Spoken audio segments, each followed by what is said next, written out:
जी viewers, अब ये हमारा मसाला जो है बन गया और इसकी पहचान मैं आपको बताती हूँ।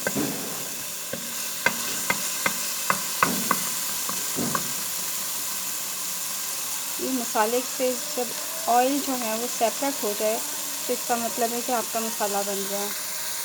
और इसमें आप कोई भी सब्ज़ी डाल सकते हैं और बहुत अच्छी पकेगी। इस तरह से मसाला बना के आप ट्राई कीजिएगा। दुआओं में याद रखिएगा। मेरे चैनल को सब्सक्राइब करें, लाइक करें, शेयर करें, बेल आई बटन को दबा दें ताकि आपको मेरी आने वाली नई वीडियोस मिल सकें। आमना अशरफ आपसे जाना चाहती है। अल्लाह हाफ़िज़।